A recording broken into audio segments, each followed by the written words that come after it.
ቅድስት ብለን የምንጠራው የአብይ ጾም ሁለተኛው ሳምንት ኢየሱስ ክርስቶስ ደግሞ ጾሙን የሚጀምርበት የመጀመሪያው ሳምንት ነው። እንግዲህ ቅድስና ምንድን ነው ከተባለ መጀመሪያ ቅዱስ የሚለውን እንለየዋለን። ቅዱስ ማለት የተባረከ፣ የተለየ፣ የተመሰገነ ስሙ የተፈራና የተቀደሰ ነው ይላል። የማን ስም? የእግዚአብሔር ስም ምን ያለ የተፈራ፣ የእግዚአብሔር ስም የተቀደሰ ነው። ለእግዚአብሔር በቅድስና ያለ እግዚአብሔር በቅድስና እኛም እንድንኖር የሚፈልግ አምላክ ስለሆነ ምስጋናውን ቅዱስ ነው። ቅድስናን ለማግኘት እግዚአብሔርን አምነን ለእግዚአብሔር መገዛት መቻል አለብን። ለእግዚአብሔር ስንገዛ ሕይወታችን የተቀደሰ፣ ሕይወታችን የተባረከ ይሆናል። በስመ አብ ወወልድ ወመንፈስ ቅዱስ አሐዱ አምላክ። የእግዚአብሔር ቤተሰቦች እንደምን ሰነበታቸው? አሜን። የአምላካችን የመድኃኔዓለም የኢየሱስ ክርስቶስ ስሙ የተባረከና የተመሰገነ ይሁን። እንኳን ለአብይ ጾም ሁለተኛ ሳምንት በሰላም በጤና አደረሰን አደረሳችሁ። በቅድስት ቤተክርስቲያን አስተምህሮ መሰረት የአብይ ጾም ሁለተኛ ሳምንት ቅድስት ተብሎ ይጠራል።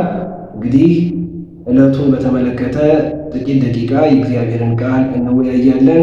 ቀድሞ ለነቢያት፣ ለሐዋርያት፣ ለሐዋርያን አበው እውቀትን፣ ጥበብን፣ ማስተዋልን የገለጸ መድኃኔዓለም ለእኛም ማስተዋሉን ለሁላችን ያድለን። እንግዲህ ቅድስት ብለን የምንጠራው የአብይ ጾም ሁለተኛው ሳምንት ኢየሱስ ክርስቶስ ደግሞ ጾሙን የሚጀምርበት የመጀመሪያው ሳምንት ነው። ያው ባለፈው ሳምንት የጾምነው አንድ ሳምንት ዘወረደ ይባላል ወይም ደግሞ ጾመ ሕርቃል ይባላል። ኢየሱስ ክርስቶስ ግን ጾሙን መጾም የጀመረው ከቅድስት ጀምሮ ነውና ቅድስት ማለት የነበረች፣ የተለየች፣ የተከበረች ማለት ነው። እንግዲህ ይኸውም በባህሪው ቅዱስ የሆነ ጌታ አምላካችን ኢየሱስ ክርስቶስ ጾሙን አንድ ብሎ የጀመረበት ዕለት ነው ማለት ነው። እንግዲህ ኢየሱስ ክርስቶስ ቅዱስ ነው።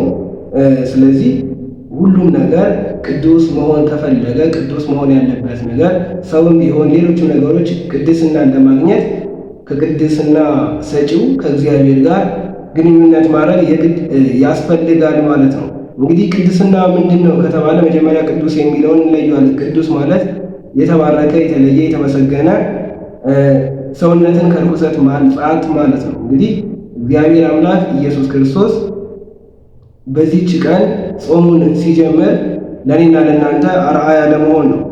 እንግዲህ ሰውም ሆነ ሌላም ነገር መቀደስ፣ መንጻት፣ ከኃጢአት መራቅ የሚችለው ከእግዚአብሔር ጋር አብሮ ሲሆን እንደሆነ በዮሐንስ ወንጌል ምዕራፍ 16 ቁጥር 17 ላይ ያለው የመጽሐፍ ቅዱስ ኃይለ ቃል ይነግረናል፣ ያስተምረናል ማለት ነው። እዚህ ጋር ማየት ያለብን ስለ ቅድስት ነው እየተወያየን ያለ ነው እና ቅዱስ እግዚአብሔር ስንል የእግዚአብሔር ቅድስናና የሰው ቅድስና፣ የመላእክት ቅድስና፣ የእመቤታችን ቅድስና ይለያያል። ሌሎች ወንድሞቻችን እንደሚሉት አይደለም።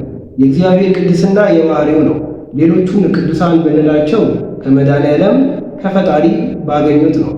እግዚአብሔር በሰጣቸው ጸጋ ነው።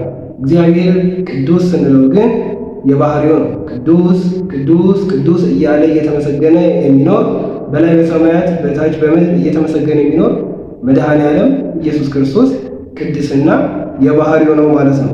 ለዚህም በኦሪት ዘጸአት ምዕራፍ 15 ቁጥር 11 በዮሐንስ ራእይ ምዕራፍ 5 ቁጥር 3 ላይ ያሉትን የመጽሐፍ ቅዱስ ክፍሎች ብናነብ በተገቢ መልኩ የምናገኘው ይሆናል ማለት ነው። ሌላው እግዚአብሔር ቅዱስ ነው ካልን በኋላ ስሙ ራሱ ቅዱስ ነው። እግዚአብሔር ስሙ ቅዱስ ነው። ለዚህም እኮ ነው የእግዚአብሔርን ስም በከንቱ አትጥራ ቅዱስ ስለሆነ ይላል። ኦሪት ዘጸአት ምዕራፍ 20 ላይ ለሙሴ 10ቱ ትእዛዛት በተጠራ ጊዜ የእግዚአብሔርን ስም በከንቱ አትጥራ፣ የተቀደሰ ነገር በከንቱ አይጠራም፣ ምክንያቱም ቅዱስ ስለሆነ ማለት ነው። ሌላው በመዝሙረ ዳዊት መዝሙር 110 ቁጥር 9 ላይ እንዲህ የሚል ኃይለ ቃል አለ። ስሙ የተፈራና የተቀደሰ ነው ይላል። የማን ስም? የእግዚአብሔር ስም ምን ያለ የተፈራ፣ የእግዚአብሔር ስም የተቀደሰ ነው። ስለዚህ የእግዚአብሔር ስሙ ቅዱስ ነው ማለት ነው። ቀጥሎ ዘላለም የሚኖር ስሙ ቅዱስ የሆነ ይላል በኢሳይያስ ምዕራፍ 57 ቁጥር 15 ላይ። ስለዚህ የእግዚአብሔር የአምላካችን ስሙ ቅዱስ ስለሆነ በዚህች በቅድስት ሳምንት ስለ ቅድስና የምንወያይበት ነው። አዎ እግዚአብሔር ቅዱስ ነው። ነገር ግን ከጻድቃን ከቅዱሳን ከእመቤታችን ከመላእክት የእሱ ቅድስና አይገናኝም። የእሱ ቅድስና የባህሪው ነው። የእሱ ቅድስና የራሱ ነው። የእሱ ቅድስና ገንዘቡ ነው። ሌሎች ግን ሁሉም ከእግዚአብሔር ባገኙት ጸጋ ነው። እንግዲህ እግዚአብሔር ቅዱስ መሆኑን ስሙም ቅዱስ እንደሆነ በኦሪት ዘሌዋውያን ምዕራፍ 22 ቁጥር 2 ላይ የተቀደሰውን ስሙን እንዳያረክሱ ለአሮንና ለልጆቹ ንገራቸው ይላል። ስለዚህ የእግዚአብሔር ስሙ ምን ያለ ነው? የተቀደሰ ነው ማለት ነው። የእኔና የእናንተን ስም የተቀደሰ ነው። አዎ ክርስቲያን ነው ስማችን፣ በክርስቶስ ነው ክርስቲያን የተባልነው። ክርስቶስ ቅዱስ ነው። እኛም ክርስቲያኖች ደግሞ ስማችን ቅዱስ ነው። ግብራችንም ሕይወታችንም ኑሯችንም በቅድስና የተሞላ መሆን አለበት። እግዚአብሔር አምላክ በዛ ጸጋ እንድንኖር እርሱ ይፍቀድልን። ሌላው ቃሉ ቅዱስ ነው። የእግዚአብሔር ቃል ቅዱስ ነው። ለዚህ እኮ ነው መጽሐፍ ቅዱስ እያለን የምንጠራው የእግዚአብሔር ቃል ቅዱስ ስለሆነ ማለት ነው። የእግዚአብሔር ስሙ ብቻ ሳይሆን ቃሉ ቅዱስ ነው ማለት ነው። ይህንንም በመዝሙር 11:6 ላይ በቅዱስ ማርቆስ ወንጌል ምዕራፍ 16 ቁጥር 18 ላይ ቁጥር 8 ላይ ሌሎችም የመጽሐፍ ቅዱስ ክፍሎች ላይ የእግዚአብሔር ቃል ቅዱስ እንደሆነ እናገኛለን። ለዚህም ነው ይህ ቅዱስ ቃል ሸክማችንን ያቀልልናል፣ የተቆረጠ ተስፋችንን ይቀጥልናል፣ የደከመ ሰውነታችን ያበረታልናል። የእግዚአብሔርን ቃል ስንሰማ ያዘንን እንጽናናለን፣ የተከዝን እግዚአብሔር አምላክ ያበረታናል። ስለዚህ ቃሉ ቅዱስ ነው። ይህን ቅዱስ ቃሉን እየሰማን በቤቱ እንድንኖር እግዚአብሔር አምላክ ይፍቀድልን። ሌላው እግዚአብሔር ስሙ ቅዱስ ነው፣ ቃሉ ቅዱስ ነው፣ ምስጋናውን ቅዱስ ነው። እግዚአብሔር በቅድስና ያለ እግዚአብሔር በቅድስና እኛም እንድንኖር የሚፈልግ አምላክ ስለሆነ ምስጋናውን ቅዱስ ነው። ለእግዚአብሔር የምናቀርበው ምስጋና የተለየ የተቀደሰ መሆን አለበት። ምክንያቱም ለቅዱስ እግዚአብሔር የሚቀርበው ምስጋና የተቀደሰ ምስጋና መሆን አለበት ማለት ነው። እዚህ ጋር ግን ስናወራ ሶስት ነገሮች የተለዩ መሆን አለባቸው። አመስጋኙ መቀደስ አለበት፣ ተመስጋኙ መቀደስ አለበት፣ ምስጋናው መቀደስ አለበት። እንግዲህ ይህንን ከጠበቅን እግዚአብሔርን በቅድስና ማመስገን እንችላለን ማለት ነው። ሌላው ቤተ መቅደሱም ቅዱስ ነው። አሁን ቅድስት ነው ሳምንቱና ቤተ መቅደሱም ቅዱስ ነው። ለዚህ ነው በቀጣይ ወደፊት በሚኖሩ ሳምንታት እናያቸዋለን። ስለ ምኩራብ ስለ ቤተ መቅደሱ እናያለን። ግን አሁን ግን ስለ ቅድስና እያየን ስለሆነ የእግዚአብሔር ቤት ቅዱስ ይባላል ማለት ነው። በመላእክት ፊት እዘምርሃለሁ፣ ወደ ቅዱስ መቅደስም እሰግዳለሁ ይላል ቅዱስ ዳዊት በመዝሙር 137 ቁጥር 2 ላይ። ስለዚህ ቅድስናን እግዚአብሔር አምላክ በተለያየ መልኩ ለተለያየ አካላት ሰጥቷል። ለእኔና ለእናንተም ሰጥቶናል። በ40 በ80 ቀን ገና ስመ ክርስትናን ሀብተ መንፈስ ቅዱስን ስናገኝ ከውሃ ከመንፈስ ቅዱስ ስንወለድ የቅድስናን ከእርሱ ጋር አንድ የመሆንን ምስጢር የእግዚአብሔር ልጅነትን አግኝተናል። ከዛ በኋላ በምንኖረው በወጣትነት እድሜያችን፣ በጉልምስና እድሜያችን፣ በሽምግልና እድሜያችን በራሳችን ነፃ ፈቃድ ምክንያት ከቅድስና ሕይወት እየራቅን መጣን እንጂ እግዚአብሔር ለቅድስና የመረጠን የተቀደስን የእግዚአብሔር ወዳጆች ክርስቲያኖች ነን ማለት ነው።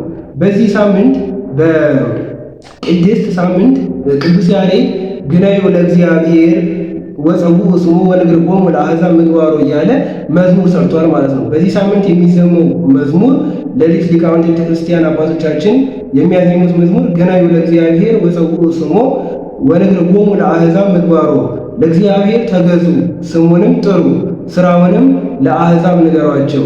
ለማን ተገዙ? ለእግዚአብሔር ተገዙ ስሙንም ጥሩ። የትኛውን ስም? ቅዱስ የሆነውን ስም ጥሩ። ከዛስ ለአሕዛብም ንገሯቸው። ምኑን? የእግዚአብሔርን ቅድስና፣ ቅዱስ የሆነውን እግዚአብሔር ለአሕዛብ መናገር ቅድስናው። ምክንያቱም እኛ በሰው ፊት ብንመሰክርለት የእግዚአብሔርን ቅድስና እሱ ደግሞ በላይ በሰማይ በአባቱ ፊት ይመሰክርልናል። እናንተ በሰዎች ፊት ብትመሰክሩልኝ እኔ በላይ በአባቴ ፊት እመሰክርላችኋለሁ የተባለ ስለሆነ ማለት ነው። እንግዲህ አንድ ክርስቲያን ወደ ድህነት ወይም ወደ ቅድስና ለመምጣት የተወሰኑ መስፈርቶች ይኖሩታል።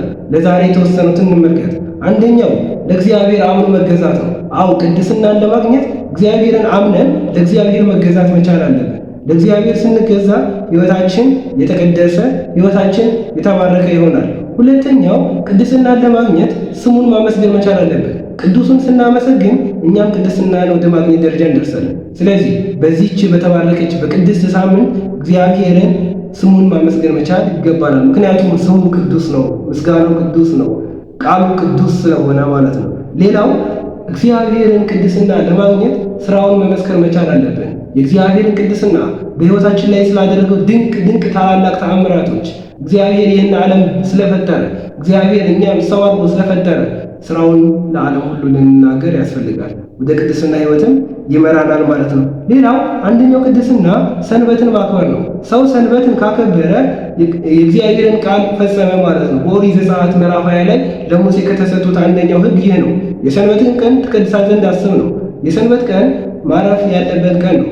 በሰንበት እግዚአብሔርን ደስ ልናሰኘው፣ እግዚአብሔርን የሚወደውን ስራ ልንሰራ፣ ለነፍሳችን የቅድስናን ሕይወት የምንሰራበት የተለየች የተቀደሰች ሰዓት ናት፣ ዕለት ናት። ስለዚህ ይህችን ሰንበት ይህችን ዕለት ለእግዚአብሔር የተለየ ልናደርገው ይገባል ማለት ነው። ሌላው ወደ ቅድስና የምናመራበት መንገድ እውነትን መናገር ነው። አዎ ብዙዎች እውነትን አንናገርም። እውነትን ከተናገርን እውነተኛው አምላክ እግዚአብሔር ወደ ቅድስና ይጠራናል። እሱ በቸርነቱ ወደ ቅድስና ወደ እውነት መንገድ ይመራል። ሌላው ለድሃ ቸርነት ማድረግ ነው። ወደ ቅድስና መምጣት አሁን እንዴት ነው? ይህቺ ሳምንት ቅድስት ናት ካልን እኔና እናንተስ እንዴት ነው ቅድስናችንን የምናስመልሰው?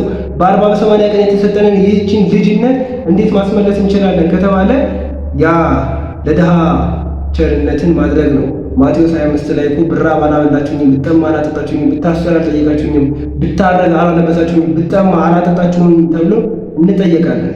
ስለዚህ ለድሃ ቸርነት ማድረግ ወደ ቅድስና አንደኛው የምንሄድበት መንገድ ነው ማለት ነው። ሌላው ተዘጋጅቶ መቀመጥ ነው።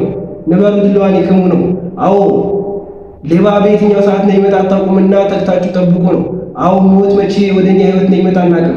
ይበልጥኑ በዚህ በቅድስት ሳምንት እኔና እናንተ ህይወታችን የተቀደሰ መሆን አለበት። ኑሯችን የተቀደሰ መሆን አለበት። ስራችን የተቀደሰ መሆን አለበት። ትዳራችን የተቀደሰ መሆን አለበት። ትምህርታችን የተቀደሰ መሆን አለበት። ማህበራዊ ህይወታችን የተቀደሰ መሆን አለበት። ህይወታችን በአጠቃላይ በቅድስና መመራት መቻል አለበት። ምክንያቱም ቅድስት እያልን ስለ እግዚአብሔር ቅድስና ብቻ አውርተን መለየት የለብንም። እኔና እናንተም ወደዛ ሱታፊ አምላክ መድረስ መቻል አለበት። እግዚአብሔር አምላክ ወደ ቅድስና ህይወት እንድንበቃ የእርሱ የመድኃኔዓለም መልካም ፈቃድ ይሆንልን። እንግዲህ በዚህ ዕለት የሚነበቡ ምንባባቶች አሉ። በቅዳሴ ሰዓት ላይ አንደኛ ተሰሎንቄ ምዕራፍ 4 ቁጥር 1 እስከ 13 ይነበባል። በደንብ እንመልከተው። አንደኛ ጴጥሮስ ምዕራፍ 1 ቁጥር 13 እንዲሁም ደግሞ ግብረ ሐዋርያት ምዕራፍ 10 ቁጥር 17 እስከ 30 ድረስ በቅዳሴ ሰዓት ላይ የሚነበቡ ምንባባት ናቸው። ከዛ ቀጥሎ ዲያቆኑ ምስባኩን እንዲህ ይላል። እግዚአብሔርሰ ሰማያተ ገብረ አሚን ወሰናይት ቅድሜሁ ቅድሳት ወእበየ ስብሐት ውስተ ቤተ መቅደሱ። እግዚአብሔር ሰማያትን ፈጠረ፣ ሃይማኖትና ምግባርም በፊቱ ነው። ቅድስናና ክብር፣ ስግደትና አምልኮ ለእግዚአብሔር ይገባዋል። ስለዚህ ቅዱስ ለሆነው ለአምላካችን ለእግዚአብሔር ምስጋና ይገባዋል። በዕለቱ የሚነበበው ወንጌል የማቴዎስ ወንጌል ምዕራፍ 6 ቁጥር 6 ጀምሮ ነው። በደንብ ብናነበው ብዙ ነገሮችን የምናገኝበት የመጽሐፍ ቅዱስ ክፍል ነው ማለት ነው። እንግዲህ እግዚአብሔር አምላክ ቅዱስ ከሆነ ማን ቀድሷል የሚለውን እንመልከትና እንጨርሳለን። በመጀመሪያ ደረጃ እግዚአብሔር አምላክ ቅዱስ እንደመሆኑ መጠን ረዳቶቹን፣ አገልጋዮቹን መላእክትን ቀድሷል። አዎ መላእክት የተቀደሱ ናቸው። ቅዱሳን መላእክት ነው የምንላቸው። ሁለተኛው ደግሞ ሰዎችን ቀድሷል። ከሰዎችም እመቤታችን፣ ነቢያት፣ ሐዋርያት፣ ጻድቃን፣ ሰማዕታት፣ ነገሥታት፣ ሊቃውንት ብዙ የተቀደሱ ሰዎች አሉ። ግን የእነሱ ቅድስና ከእግዚአብሔር ቅድስና ፍጹም የተለየ ነው። የእግዚአብሔር ቅድስና የባህሪ ቅድስና ነው። የልጆቹ ግን የጸጋ ቅድስና ነው። ሌላው እግዚአብሔር አምላክ ቦታን ቀድሷል። ቅድም በመግቢያችን ላይ እንደተመለከትነው ቤተ መቅደሱ ቅዱስ ይባላል፣ የእግዚአብሔር ቤት ቅዱስ ይባላል እንደተባለ ቦታው ቤተ መቅደሱ ቅዱስ ነው። ሌላው እግዚአብሔር አምላክ ዕለታትን ቀድሷል። በዚህች በቅድስት ዕለት በሰንበተ ክርስቲያን እረፍት እንድናረግ ከስጋችን እንድናረፍ 6ቱን ቀን በስራችን ከሰራን 7ኛው ቀን ለእግዚአብሔር መገዛት፣ የተራበውን ማብላት፣ የተጠማውን ማጠጣት የምንችልበት ቃሉን የምንሰማበት ከዚች ከምታልፈው ዓለም እረፍት የምናገኝባት ዕለት ነች። ስለዚህ ከዕለትም የተቀደሰ ዕለት አለ፣ ከቦታም የተቀደሰ ቦታ አለ፣ ከሰውም የተቀደሰ ቦታ አለ። ከዚህ በተጨማሪ ከዕቃም የተቀደሰ ዕቃ አለ። የቤተ መቅደስ ንዋየ ቅድሳት መገልገያዎች የተቀደሱ ናቸው። ምክንያቱም ቅዱስ የሆነውን እግዚአብሔርን የምናገለግልባቸው ንዋያት ስለሆኑ ማለት ነው። ከዚህም በተጨማሪ እኔና እናንተ ምን ይጠበቃል? ከኔና ከእናንተ ምን ይጠበቃል? በዚህች በቅድስት ሳምንት የሚለውን ስንመለከትና ስንፈጽም ራሳችንን መቀደስ መቻል አለብን። ማንን መቀደስ? ራሳችንን ወደ ቅድስና ሕይወት መምራት መቻል አለብን። እግዚአብሔር ቢረዳንና መልካም ፈቃዱ ቢሆን እኔና እናንተ ብንበረታ ለቅድስና መብቃት መቻል አለብን። ይህም ማለትም ማለት ነው መሰላችሁ ነፍስና ስጋን ለእግዚአብሔር ማስገዛት መቻል አለብን። ነፍሳችንንም ስጋችንንም ሐሳባችንንም ሕሊናችንንም ሁሉ መላ ሰውነታችንን ለእግዚአብሔር ማስገዛት መቻል አለብን። ራሳችንን መግዛት አለብን። ራሳችንን ለእግዚአብሔር አሳልፈን መስጠት አለብን። ራሳችንን ለቅድስና ሕይወት የበቃን የተዘጋጀን እንሆን ዘንድ እግዚአብሔርን በጸሎት ልንጠይቀው ያስፈልጋል። እንግዲህ ራስን መቀደስ ማለት ሰውነትን ከርኩሰትና ከኃጢአት ከዝሙት ከሌሎች ነገሮች ማሸሽ መለየት ማለት ነው። ራስን መቀደስ ማለት ሌላውን አለማርከስ ማለት ነው። ራስን መቀደስ ማለት ከሌላው ጋር በፍቅር መኖር ማለት ነው። እንግዲህ ይህቺ ሳምንት ቅድስት ትባላለች። የዐቢይ ጾም ሁለተኛ ሳምንት እኔና እናንተም በሕይወታችን በቅድስና እንድንኖር ንስሐ ያልገባን ንስሐ እንድንገባ ንስሐ አባት የሌለን ንስሐ አባት እንድንይዝ ቅዱስ ሥጋውና ክቡር ደሙን ያልተቀበልን ቅዱስና ሥጋውና ክቡር ደሙን ተቀብለን በቅድስና ሕይወት እንድንኖር አምላካችን መድኃኔዓለም መልካም ፈቃዱ ይሆንልን። የመከረን ያስተማረን የአባቶቻችን የእኛም አምላክ መድኃኔዓለም ክብር ምስጋና ለእርሱ ይሁን። ይቆየን።